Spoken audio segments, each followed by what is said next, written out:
Not only a long day, by the way, Tariq. I mean, Christian. It's the default. It's the default. It's also a long week since last Thursday. How many times have we met? So you must be tired of us. And so we will make it brief. That's why. And apologies also for keeping you waiting. And good evening to everyone in the room and to everyone online. Over the past few weeks, we have witnessed the emergence of a previously unknown pathogen, which has escalated into an unprecedented outbreak and which has been met by an unprecedented response. As I have said repeatedly since my return from Beijing, the Chinese government is to be congratulated for the extraordinary measures it has taken to contain the outbreak, despite the severe social and economic impact those measures are having on the Chinese people. We would have seen many more cases outside China by now, and probably deaths, if it were not for the government's efforts and the progress they have made to protect their own people and the people of the world. The speed with which China detected the outbreak, isolated the virus, sequenced the genome, and shared it with WHO and the world are very impressive and beyond words. So is China's commitment to transparency and to supporting other countries. In many ways, China is actually setting a new standard for outbreak response, and it's not an exaggeration.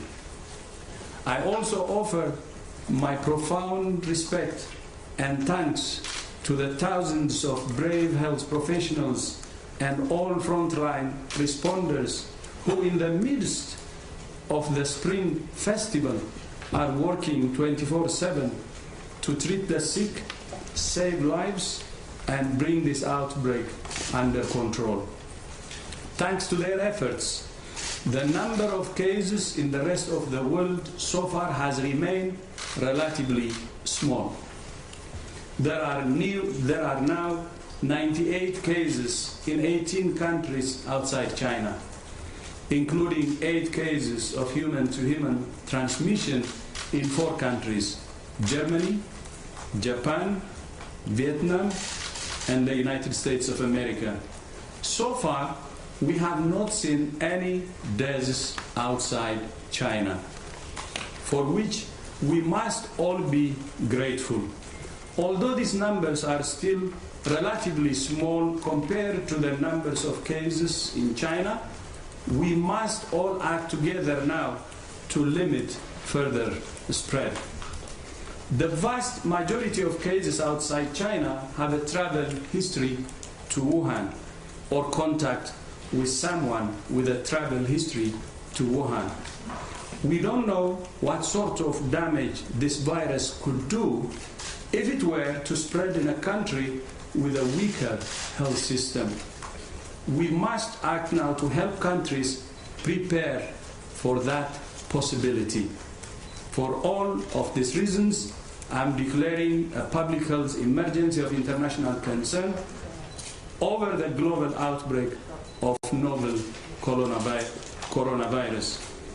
The main reason for this declaration is not because of what is happening in China, but because of what is happening in other countries. Our greatest concern is the potential for the virus to spread to countries with weaker health systems and which are ill-prepared to deal with it. Let me be clear. This declaration is not a vote of no confidence in China. On the contrary, WHO continues to have a confidence in China's capacity to control the outbreak. I'll repeat this. Let me be clear. This declaration is not a vote of no confidence in China. On the contrary, WHO continues to have confidence in China's capacity to control the outbreak. As you know, I was in China just a few days ago, where I met with President Xi Jinping. I left in absolutely no doubt about China's commitment to transparency and to protecting the world's people. To the people of China and to all of those around the world who have been affected by this outbreak, we want you to know that the world stands with you. We're working diligently with national and international public health partners to bring this outbreak under control as fast as possible. In total, there are now 7,834 confirmed cases, including 7,736 in China, representing almost 99% of all reported cases worldwide. 170 people have lost their lives to this outbreak, all of them in China. We must remember that these are people, not numbers. More important than the declaration of a public health emergency are the committee's recommendations for preventing the spread of the virus and ensuring a measured and evidence-based response. I would like to summarize those recommendations in 7 key areas. First, there is no reason for measures that unnecessarily interfere with international travel and trade. So WHO doesn't recommend limiting transfer or trade and movement. We call on all countries to implement decisions that are evidence-based and consistent. WHO stands ready to provide advice to any country that's considering which measures to take. Second, we must support countries with weaker health systems. Third, accelerate the development of vaccines, therapeutics, and diagnostics. Fourth, combat the spread of rumors and misinformation. Fifth, review preparedness plans, identify gaps, and evaluate the resources needed to identify, isolate, and care for cases and prevent transmission. Sixth, share data, knowledge, and experience with WHO in the world. And seventh, the only way we will defeat this outbreak is for all countries to work together in a spirit of solidarity and cooperation. We're all in this together, and we can only stop it together. This is the time for facts, not fear. This is the time for science, not rumors. This is the time for solidarity, not stigma.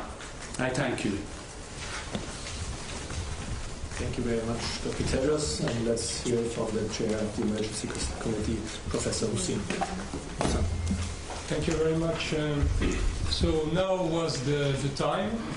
Today the Emergency Committee almost unanimously concluded that it was now time to suggest to the DG of WHO that the novel coronavirus outbreak is a public health emergency of international concern. Considering first the increase in the number of cases in China, second the increase in the number of countries affected with cases, and also that some countries have taken questionable measures concerning travelers. Thanks to the IHR, our main international health treaty, declaring a public health emergency of international concern is likely to facilitate WHO leadership role for public health measures, holding countries to account concerning additional measures they may take regarding travel, trade, quarantine or screening, research efforts, global coordination and anticipation of economic impacts, support to vulnerable states. Declaration of a fake should certainly not be seen as a manifestation of distrust in the Chinese authorities and people, which are doing tremendous efforts on the front line of this outbreak with transparency, and let us hope with success. Novel coronavirus has placed its crown in several countries. Some are able to try to cope with new cases. For some others, it will be more difficult, and declaration of a public health emergency of international concern should open ways to facilitate this task. The DG just declared a novel coronavirus event as a public health emergency of international concern. For this purpose, the Emergency Committee has formulated advices that could become temporary recommendations concerning WHO, China, and affected or non-affected countries, and this will be detailed in the statement about public health measures, travel, research, international cooperation, and coordination. Thank you. Thank you very much, Professor Poussin. Now we're opening the floor here in the room for 2 questions, and then we will go online. So then I'll take the first here from the Chinese colleague. Please introduce yourself. It's Yang with Xinhua News Agency. I got 2 questions for Director General. First one, to your knowledge, what are the most extreme measures that some other countries may execute against China after the release of the decision? And how will WHO respond to these drastic measures? And secondly, as many countries are stepping up to work on the vaccine, so what kind of role can WHO play in coordinating international efforts to work and develop the vaccine? And is there a specific timeline for the development of the vaccine? Thank you. Thank you. As I said it earlier, we should have actually expressed our respect and gratitude to China for what it's doing. It has already done incredible things to limit the transmission of the virus to other countries. And where respect is due, then you don't punish. Meaning, if anyone is thinking about taking measures, it's going to be wrong. And WHO doesn't recommend and actually opposes any restrictions for travel and trade or other measures against China.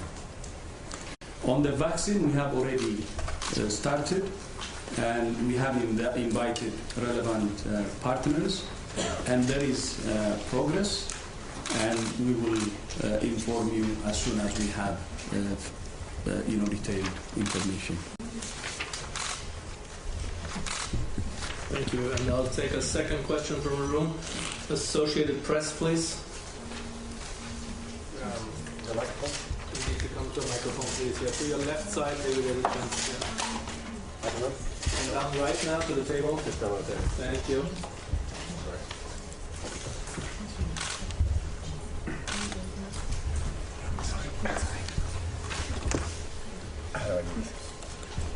Can you hear me?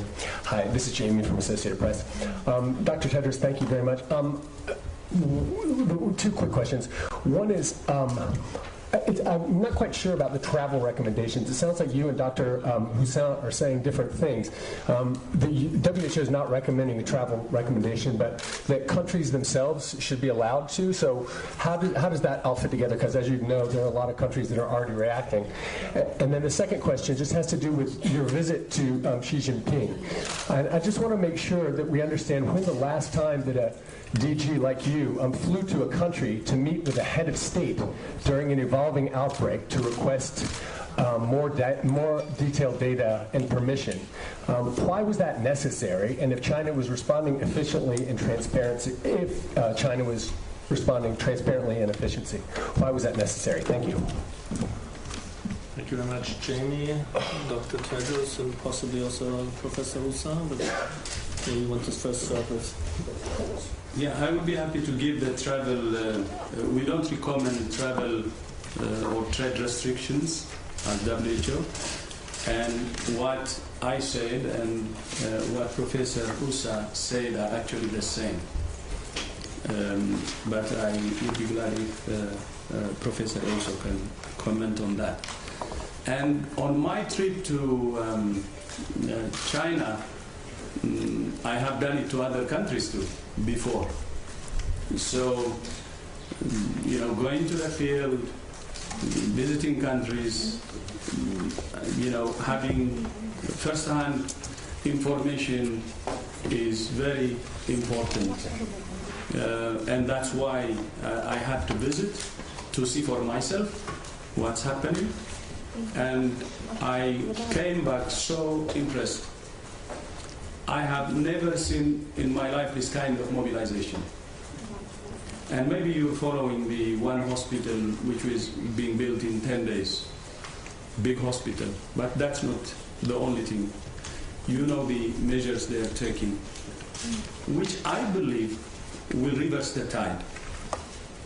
And going there and witnessing that is very important. Witnessing how the leadership is leading the response is very important.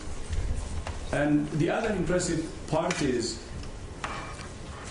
it's the president himself who is leading this effort.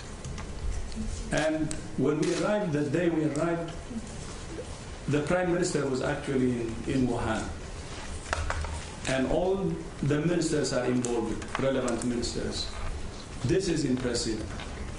And witnessing that kind of leadership and interacting with those leaders who are leading an outbreak personally can get me a real experience for me too, and actually a learning experience. And because of that, I actually recommended to other countries globally to have that kind of political commitment and leadership at the highest level possible. And when that happens, I know things happen on the ground too. So I think visiting China was a very important one, which is not a new one. Of course, I did it many times to other countries where there was outbreaks and so on. This one was special because I was able to learn many things from what China is doing. And I'm very confident by what they are doing. I have seen the capacity, and I believe that they will control this outbreak as soon as possible. They have all the capacity that needs. But not only what they're doing is protecting their people, but I know from the figures also, you know that it's protecting the rest of the world. Outside China, we only have 98 cases and no deaths. If strong measures were not taken in China, this would not have happened. And that's why I also said we have to appreciate what China is doing. And this declaration is not actually because China is not doing what it can. It's actually doing more than China is required to do. This is to protect especially countries with weaker health system and to prepare for that. And for your information, during my discussion with the President and other officials, they're willing to support countries with weaker health systems with whatever is possible. I think that is why I said in my speech earlier, in many ways, China is actually setting a new standard for outbreak response. Thank you.